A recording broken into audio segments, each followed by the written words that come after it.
Lalu bagaimana solusi atas penyelesaian konflik pengukuran lahan untuk pembangunan bendungan di Desa Wadas, Purworejo, Jawa Tengah? Apa yang sesungguhnya terjadi hingga puluhan warga Desa Wadas ditangkap dan kemudian hari ini katanya dibebaskan oleh pihak kepolisian? Nanti kita akan bahas bersama Gubernur Jawa Tengah Ganjar Pranowo. Namun sekarang kami sudah terhubung dengan Kabid Humas Polda Jawa Tengah, Komisaris Besar Polisi Iqbal Kudusi, dan Ketua Komnas HAM Ahmad Taufan Damanik. Selamat malam Bapak-Bapak. Selamat malam, Mas. Iya, Pak Kabid Humas sudah bergabung? Sudah bergabung, Mas. Ya, Mas. Oke, baik. Pak Kabid, selamat malam. Pak Ketua Komnas HAM, selamat malam. Saya ingin ke Pak Kabid dulu sejenak. Pak Kabid, tadi disampaikan oleh Pak Kapolda, semua yang sempat ditangkap tadi, hari ini sudah dibebaskan? Sudah, Mas. Jadi hari ini pukul 14.30 tadi siang itu seluruhnya sudah dibebaskan dan sudah kembali ke rumah masing-masing. Jumlahnya ada berapa orang dan kenapa kemudian sempat ditangkap? Ada 66 orang, Mas. Jadi mereka itu diamankan. Jadi istilah kami diamankan. Iya. Karena memang saat itu ada konflik dengan warga yang lain. Dengan warga yang lain maksudnya, Pak? Ya, kan ada yang pro dengan yang kontra. Oke. Ya. Dan sementara saya harus konfirmasi, didapati senjata tajam pada mereka? Betul, Mas. Jadi ada beberapa yang menggunakan senjata tajam. Itu posisinya, jadi lokasinya itu ada di depan masjid. Di depan masjid itu ada sebuah rumah. Dan itu memang dipakai untuk kumpul warga yang kontra. Kemudian warga yang pro itu mau masuk ke desanya, tapi dihalang-halangi, kemudian ada kejar-mengejar di situ, baru saat itu aparat gabungan memisahkan mereka. Jadi selama ini kan yang dikembangkan, kemudian yang diposting di media-media sosial itu kan tidak seperti fakta yang sebenarnya. Jadi ada kata-kata polisi mengepung masjid itu padahal tidak. Ini juga harus diluruskan. Boleh dijelaskan, Pak? Jadi apa yang terjadi sesungguhnya? Karena memang narasi yang di luar sana ada masjid, ada kerusuhan, ada polisi, dan lain sebagainya. Boleh dijelaskan, Pak? Ya, Mas. Jadi memang ada kumpul-kumpul warga, tapi itu di depan masjid. Mas, itu bukan di masjidnya. Di masjid ada kegiatan ibu-ibu. Nah, kemudian ada warga yang turun juga pengen masuk karena dia mau mendampingi tim BPN. Nah, kemudian ketemulah di situ, Mas. Ketemulah di tempat kumpul-kumpul itu yang memang sudah ditunggu kan itu, Mas. Nah, terus kemudian ada sedikit konflik di situ. Kemudian dipisahkan, polisi membuat parameter di depan masjid. Ya, tapi kan parameternya untuk melindungi warga. Barikade perimeter itu, Pak, ya, untuk menjaga supaya tidak bentrok antara yang pro dan kontra. Karena ada kejar-mengejar gitu, ada warga yang kontra ini, kemudian masuk ke masjid, masih pakai celana pendek dan sebagainya. Kemudian video itulah kemudian yang sepotong itu kemudian diposting di media dengan caption yang provokatif. Itu kemudian akhirnya juga salah satu yang memicu kejadian ini. Sebenarnya sampai saat ini juga masih kondusif, Mas. Tidak ada apa-apa di sana. Barusan kami dari sana aman-aman saja, tidak seperti apa yang ada di medsos saat ini. Jumlahnya berapa, Pak, waktu itu yang pro dan kontra dan sempat bertemu? Ada sekitar 200-an lebih, Mas. Oh, luar biasa, memang banyak sekali ya. Karena dari yang pro ini kan mereka menginginkan memang segera dilakukan pengukuran. Oke, dan mereka mendukung, yang pro ini mendukung terkait dengan pembangunan waduk ya?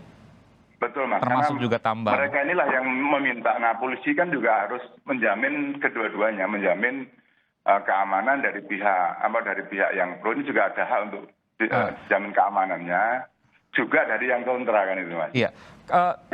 Beredar juga di media sosial ada polisi melakukan yang dianggap sebagai kekerasan. Apa yang kemudian dijelaskan dari pihak Polda Jawa Tengah terkait hal ini? Jadi terkait postingan itu juga perlu saya sampaikan, Mas. Ini juga ada hoax yang lain juga ini. Jadi terkait upaya paksa, Mas. Upaya paksa ini setelah polisi melihat ada beberapa orang yang memprovokatori. Ada yang melempar batu dari atas, kemudian polisi mengejar mereka. Melempar batu polisi maksudnya? Melempar batu ke warga yang lain, Mas. Oh, oke. Nah, kemudian mereka lari ke tempat penduduk. Rumah-rumah penduduk yang ada di sekitar situ dikejar, kemudian dilakukan upaya paksa. Saya pikir tidak ada kekerasan di sana karena memang itu upaya paksa. Karena yang bersangkutan hendak diamankan bahasa polisi kalau saya karena mereka lari. Ya. Kalau enggak diamankan mereka nanti juga jadi amukan massa yang lain. Mas. Ada yang korban luka Pak terkait ini saya belum bicara soal polisi, tapi ada antara bentrok dua warga pro dan kontra ini sempat ada korban luka sebelumnya? Tidak ada Mas. Jadi alhamdulillah saat kejadian kemarin hari Selasa tidak ada korban luka satupun. Baik itu korban luka yang dari massa yang pro maupun yang kontra. Sampai kemudian diamankan polisi tidak ada korban yang luka? Tidak ada Mas. Termasuk kepolisian juga tidak ada korban luka? Dari 66 orang tadi yang diamankan di Polres itu semuanya setelah kita swab juga kita cek semuanya sehat. Oke. Jadi dan sempat main biliar juga tadi di Polres Mas. Jadi saya pikir tidak ada persoalan dengan warga. Oke, sudah kembali lagi dan mereka nggak khawatir Pak akan ada bentrok lagi antara pro dan kontra? Kebetulan di sana masih kita siagakan dari personel dari Brimob itu sudah kita siagakan, tapi kita juga akan mengedepankan persuasif, termasuk juga dari Babinsa, Babin Kamtipmas ini yang kita kedepankan. Oke. Untuk menetralisir sekaligus mendekatkan masyarakat kembali, merukunkan kembali. Mudah-mudahan ya ke depan lebih rukun kembali Mas, membangun desanya. Baik, saya ke Pak Bung Ahmad Taufan Damanik. Bung Taufan, Ketua Komnas HAM. Saya mendengar bahwa Komnas HAM melakukan penyelidikan terkait dengan peristiwa ini. Apa yang hendak diselidiki? Bukan penyelidikan, Komnas sejak tahun lalu sudah melakukan pendampingan istilah kita ya.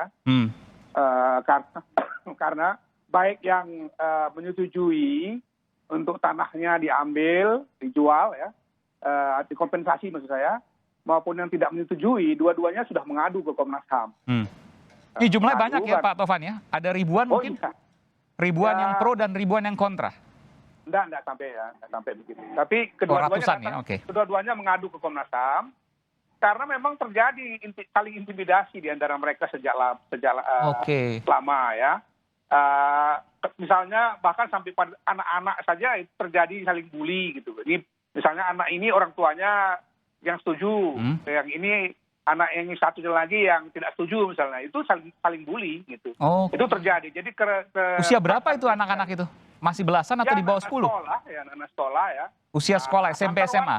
Iya, antar warga juga begitu. Bahkan ada keluarga yang kenduri, dia ini kelompok pro misalnya.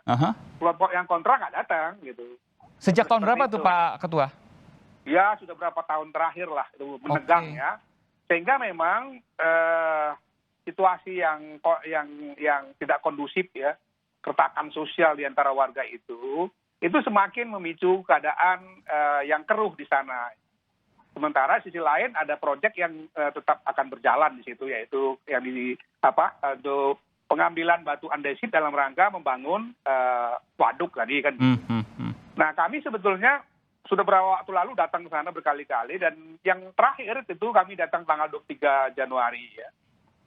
Kita buat pertemuan mediasi sebetulnya dengan mengundang semua, ya, termasuk BBWS Serayu dan pihak-pihak lain lah ya, dari PUPR dan macam-macam juga kita undang di Semarang yang menyelenggarakan Komnas HAM. Nah tetapi memang dari warga yang menolak itu bukan menolak waduk loh, mereka mengatakan kami tidak menolak waduk, menolak lahannya diambil untuk jadi bahan batu andesit dalam rangka membangun tambang. waduk. Iya. Silahkan. Tambang itu kan dibutuhkan untuk waduk, betul ya Pak Ketua ya? Betul. Ya, kalau mau ya silakan cari, kan ada di Purworejo yang lain ada katanya gitu. Nah, yang kelompok yang menolak tadi itu tidak datang. Saya dan satu komisioner lain, saudara BK, langsung datang ke lokasi. Udah kalau gitu saya ke sana langsung. Saya bertemu dengan warga langsung. Mereka memang sangat keras ya, menolak itu dengan berbagai alasan. Salah satu alasan pokoknya adalah menurut mereka gitu. Itu adalah soal kekhawatiran kerusakan ekologis. Itu mereka katakan ya. Walaupun kami juga punya masukan dari ahli-ahli ekologi yang kami pernah tanyai, mereka malah berpikir sebaliknya. Sebetulnya tidak akan ada kekhawatiran itu menurut mereka. Dengan dibangunnya tambang andesit di sana, tidak ada kekhawatiran kerusakan lingkungan, menurut? Iya, beberapa ahli yang kami tanya. Oh, oke. Ya. Tetapi warga ketika kami tanya kenapa kalian menolak, jawabannya itu. Oke. Jadi dia waktu itu tidak bicara kompensasi, walaupun kami dengar juga ada soal kompensasi gitu. Iya, Tapi iya. yang dikatakan pada mereka, pada kami hanya itu. Pada saya Iya. waktu itu langsung saya tanya. Tapi saya ingin tanya Pak Ketua, jadi berdasarkan hasil pendampingan ya, bukan penyelidikan, pendampingan Komnas HAM selama beberapa tahun di Purworejo terkait hal ini, semua warga tidak ada yang menolak waduk, yang ada hanya yang kontra atau menolak pembangunan tambangnya, karena tambang digunakan untuk membangun waduk. Iya, karena itu akan mengganggu ekosistem desa itu menurut mereka. Oke. Jadi mereka tidak mau menyerahkan tanah mereka kan begitu, Ya. untuk diambil untuk dijadikan bahan andesit tadi. Itu yang terjadi. Oke, ini ketegangan tentu masih ada, bara dalam sekam tentu masih ada. Saya ingin tanya nanti bagaimana rekomendasi dari Komnas HAM, termasuk juga saya ingin bertanya, adakah catatan dari penanganan kepolisian kemarin? Saya akan segera kembali saat lagi, tetap bersama kami di Sapa Indonesia Malam. Saudara Menko Polhukam Mahfud MD menyebut situasi Desa Wadas Purworejo, Jawa Tengah saat ini sudah kembali tenang dan damai. Seluruh warga yang sempat diamankan polisi sudah dilepaskan. Mahfud menegaskan kegiatan pengukuran lahan di Desa Wadas akan terus dilakukan. Kegiatan pengukuran tanah oleh petugas dari Kanwil BPN Jawa Tengah akan tetap dilanjutkan. Akan tetap dilanjutkan dengan pendampingan pengamanan yang terukur melalui pendekatan yang persuasif dan dialogis. Seluruh tahapan kegiatan rencana seluruh tahapan kegiatan rencana penambangan selama ini sudah dikoordinasikan dan menceritakan Komnas HAM. Kembali bersama Kabid Humas Polda Jawa Tengah, Komisaris Besar Polisi Muhammad Iqbal Kudusi dan juga Ketua Komnas HAM Ahmad Taufan Damanik, dan juga nanti akan bergabung Gubernur Jawa Tengah Ganjar Pranowo. Pertanyaan tadi saya sebelum break, Pak Ketua, adakah catatan atas penanganan kepolisian yang terjadi kemarin dalam mengamankan dua kelompok yang pro dan kontra warga di Purworejo ini?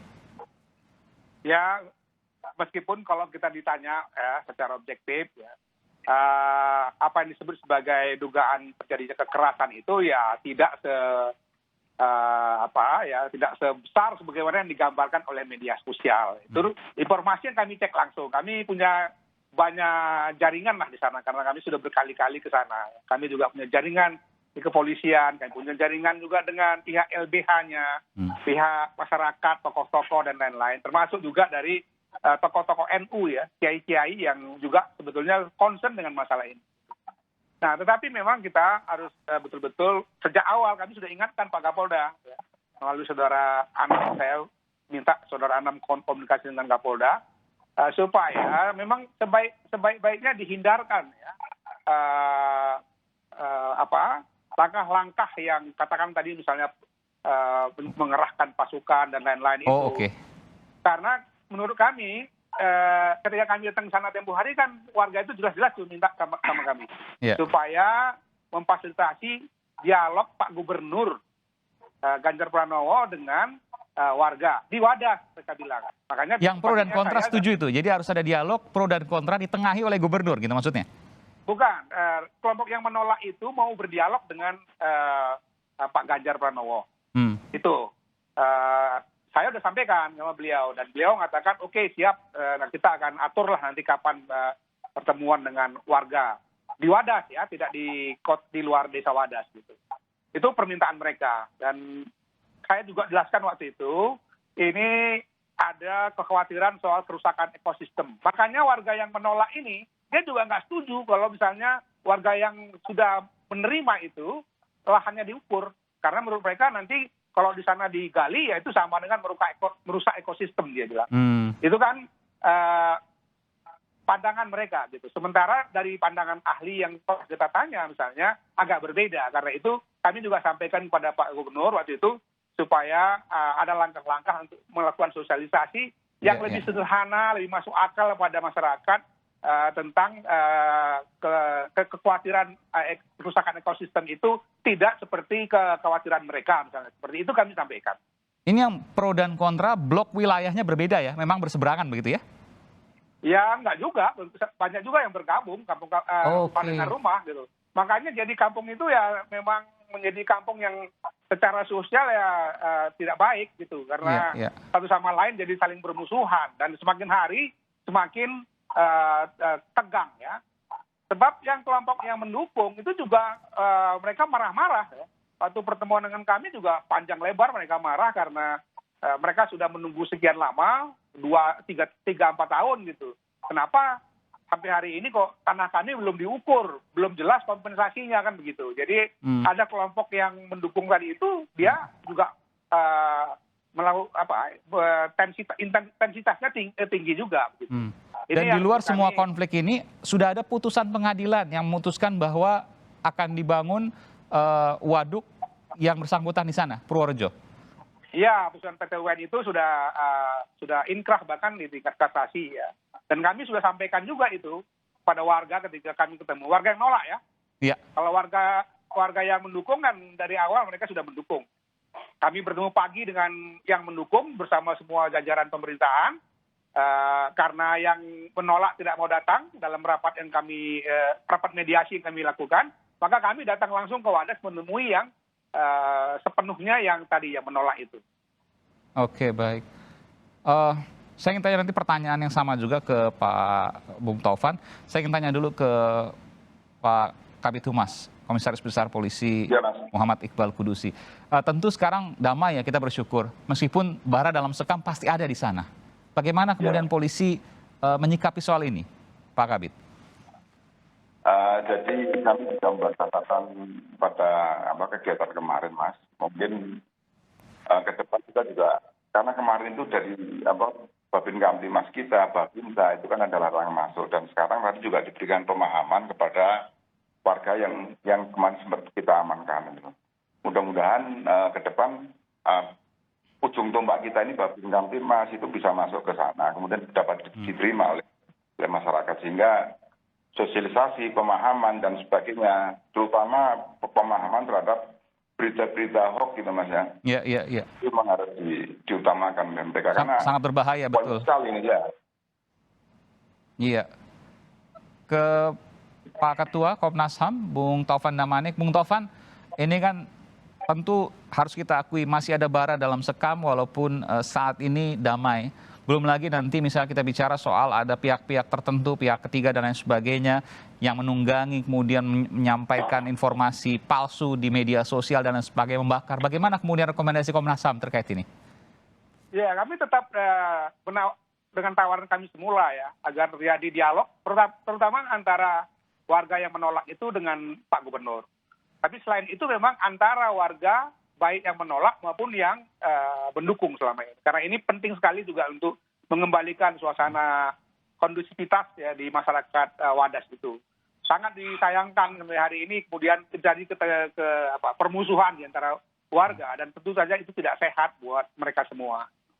Tapi dialog dengan Pak Gubernur itu menjadi sangat penting, sangat dibutuhkan oleh masyarakat. Sehingga kemudian terjadi kesamaan pandangan di antara kedua belah pihak tentang pentingnya misalnya proyek ini berjalan, apa yang sebetulnya dikhawatirkan itu apakah benar atau tidak bisa dijelaskan dengan seterang-terangnya pada mereka. Kalau dibutuhkan bantuan dari ulama misalnya, dulu kami tahu ada Pak Kiai Imam Ajis yang sudah datang juga ke situ membantu penyelesaian, berdialog dengan masyarakat. Saya kira hal-hal seperti inilah yang kita kedepankan ya, meskipun saya tidak mengatakan bahwa dengan demikian aparat kepolisian tidak dibutuhkan, tentu saja dibutuhkan untuk. Jadi kalau boleh saya katakan di daerahnya memang basisnya NU ya, mayoritas. Sangat Nahdien. Makanya waktu itu kepada Pak Gubernur saya bilang, saya kok insting saya Pak kalau dialog lebih gampang nih, karena kami kemarin di sana disambut oleh warga yang begitu bergemuruh, tapi dimulai dengan lagu Indonesia Raya dan lagu Jalal Watonnya NU, saya bilang. Jadi Oke, ini Kubu NU yang Luaton sangat ya. NKRI. Iya.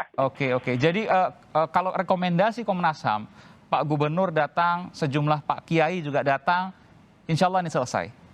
Iya, insya Allah selesai ya. Oke. Rekomendasi apa yang kemudian bisa disampaikan kalau seandainya, saya yakin juga banyak warga di sana yang kemudian menyaksikan acara kali ini, Pak Ketua Komnas HAM. Apa yang bisa Anda sampaikan terkait ini? Ya, kalau untuk warga sih saya kira tidak perlu terlalu khawatir lah ya, karena kami berkomunikasi terus dengan Pak Gubernur, dengan Pak Kapolda. Tadi juga saya tahu Pak Menko Polhukam sudah mengundang semua pejabat negara di tingkat nasional maupun daerah Jawa Tengah, ya. Termasuk kami tadi diajak pertemuan tertutup misalnya. Jadi saya kira tenang saja, situasi saya kira akan bisa lebih terkendali ya. Tapi yang paling pokok tadi saya katakan, pada waktu saya bertemu juga saya sampaikan pada mereka, kapan kalian sesama warga yang setuju, yang tidak setuju itu duduk berunding gitu. Itu penting ya. Itu saran saya kepada warga di Wadas dan Buhari. Baik. Mudah-mudahan ini menjadi sebuah pesan damai untuk siapapun yang pro dan kontra di sana dan bisa diselesaikan dengan dialog yang terjadi di sana. Terakhir singkat saja Pak Kabid Humas. Pak Kabid, komitmen apa yang ingin disampaikan oleh pihak kepolisian Polda Jawa Tengah di lokasi ini sekarang? Jadi gini Mas, mereka ini kan sesama saudara ya. Jadi bersama saudara yang mungkin karena ada permasalahan ini mereka putus persaudaraan, ya kita harapkan warga di sana kembali untuk merajut itu. Kalaupun ada perbedaan pendapat, ya. tadi juga Pak Gubernur tadi juga kita dampingi ke Wadas, Mas. Kebetulan Pak Gubernur dari Purworejo tadi juga sudah ke Wadas. Oh, sudah ketemu warga ya Pak? Sudah. Oke, sudah dialog juga dengan yang pro dan kontra? Sudah. Kebetulan tadi dialog dengan beberapa warga. Oh, baru berapa? Oke. Ada Pak Kiai juga mungkin Pak yang datang ke sana? Ada Mas.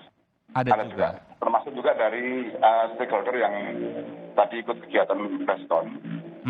Dan ya, beliau juga menyampaikan ya Baik. salah satunya untuk warga untuk rukun kembali. Kalaupun ada akan difasilitasi oleh beliau untuk dilakukan dialog. Baik. Itu, Baik. Ya. Mudah-mudahan terus tercipta kedamaian di sana Pak. Terima kasih Pak Kabid Humas, Komisaris Besar Polisi Muhammad Iqbal Kudusi.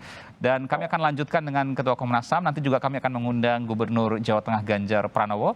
Namun sejenak kita dengarkan dulu kumandang azan maghrib untuk wilayah DKI Jakarta dan sekitarnya berikut ini Saudara.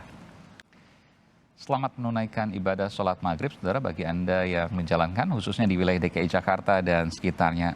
Tadi kami sudah terhubung dengan Gubernur Jawa Tengah Ganjar Pranowo, namun yang bersangkutan memohon izin untuk melaksanakan sholat maghrib terlebih dahulu, untuk kemudian nanti bergabung dengan kita. Saya lanjutkan dengan Ketua Komnas HAM, Ahmad Taufan Damanik. Bung Taufan, tentu ini menjadi perhatian juga karena ini sudah berlangsung sejak 2018. Jadi memang bukan hal yang baru, meskipun juga kalau kita bicara soal konflik, biasanya semakin lama akan semakin tajam. Benar demikian? Iya, kalau tidak ada langkah-langkah tadi, langkah-langkah untuk membuka pintu dialog ya. Ya. Saya kira itu sebabnya memang difasilitasi oleh kelompok ketiga misalnya, upaya dialog itu sangat dibutuhkan sesegera mungkin.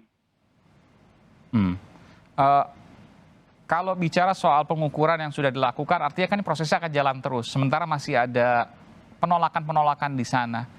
Sejauh mana Komnas HAM mengawal soal ini? Ya, ini lusa kita akan berangkatkan tim lagi ke sana ya. Ada saudara BK dengan saudara Anam yang akan ke sana langsung bersama anggota staf maksud saya ya. Ya, kita pertama ingin coba memastikan apakah langkah-langkah pengamanannya itu sudah lebih baik, misalnya lebih persuasif dibandingkan yang sebelumnya. Itu penting buat kita. Ini sebetulnya tadi di awal sudah saya katakan ya. Kami sudah sampaikan itu kepada Pak Kapolda supaya lebih berhati-hati, lebih memilih jalan persuasif. Kalau bisa tidak sampai mengerahkan jumlah pasukan yang besar misalnya. Sehingga kelihatan jadi seperti ada suasana yang yang mencemaskan gitu bagi warga ya. Itu kurang lebih. Baik. Saya kembali kemudian untuk membacakan apa yang kemudian disampaikan oleh Menko Polhukam, Pak Mahfud MD menyebut situasi Desa Wadas, Purworejo, Jawa Tengah sudah kembali tenang dan damai dan seluruh warga yang sempat diamankan oleh polisi sudah dilepaskan. Mahfud menegaskan kegiatan pengukuran lahan di Desa Wadas akan terus dilakukan. Kegiatan pengukuran tanah oleh petugas dari Kanwil BPN Jawa Tengah akan tetap dilanjutkan. Akan tetap dilanjutkan dengan pendampingan pengamanan yang terukur melalui pendekatan yang persuasif dan dialogis. Seluruh tahapan kegiatan rencana seluruh tahapan kegiatan rencana penambangan selama ini sudah dikoordinasikan dan menyertakan Komnas HAM. Terakhir Pak Bung Tovan, Ketua Komnas HAM, tentu dari pro dan kontra ini mengkhawatirkan jika memang terjadi seperti kemarin ya, membawa senjata tajam. Meskipun polisi juga tidak bisa serta-merta melakukan proses penegakan hukum karena tentu terkait dengan hal dialog. Ini bukan hal yang mudah. Bagaimana Komnas HAM melihat ini? Ya tentu saja tidak mudah ya, apalagi juga kan ada pihak-pihak ketiga ya. Apakah itu pendamping resmi yang kalau pendamping resmi mungkin lebih mudah kita deteksi siapa, bagaimana track recordnya dan lain-lain. Tapi juga ada kelompok-kelompok lain yang juga kadang-kadang keluar masuk di situ. Karena itu memang sejak awal kami juga ingatkan bahwa kalau siapa pihak ketiga yang Anda maksudkan? Apakah ini tampak jelas atau memang ini siluman dalam artian nggak kelihatan? Orang tahu di situ ya, banyak aktivis-aktivis lah dari sekitaran kota Purworejo. Oh, lokal ya, aktivis lokal, oke. Aktivis lokal datang ke sana ya, tapi pendamping resminya kan dari LBH Yogyakarta. Oke. Kita selalu komunikasi, Saudara Julian kita selalu. Oh, oke. Ada apa dengan mereka? Mungkin Anda ingin menyampaikan Pak Bung Tovan? Lah karena ini daerah yang sangat mudah masuk juga siapa-siapa gitu. Kalau ada keramaian begitu kan sangat mungkin ada orang yang misalnya ya memprovokasi. Oke, yang bukan dari mereka ya, maksudnya pihak ketiga yang lain ya? Pihak ketiga yang lain. Oh, oke. Ini kan ada kerumunan sampai ratusan orang ya, tentu saja sangat mungkin ada orang-orang yang tidak diinginkan datang dan dia misalnya melakukan pelemparan atau melakukan gangguan, sehingga kemudian suasana semakin tidak kondusif gitu. Baik, tentu ini itu sudah kita ingatkan sejak awal. Baik, dan Komnas HAM akan terus melakukan pendampingan soal ini ya, Pak Tovan ya? Iya, Tovan. kita tetap akan mengupayakan mediasi, ya, dialog di antara para pihak itu, terutama tadi Pak Gubernur dengan yang menolak. Baik. Ya. Dan tentu saja antara warga yang menolak dengan warga yang menyetujui proyek ini. Kami akan lanjutkan nanti. Terima kasih Bung Tovan Damanik, Ketua Komnas HAM. Saudara, kami akan segera kembali dengan informasi lain terkait dengan dialog saya yang akan saya langsungkan dengan Gubernur Jawa Tengah terkait persoalan ini. Selepas jeda kami akan segera kembali.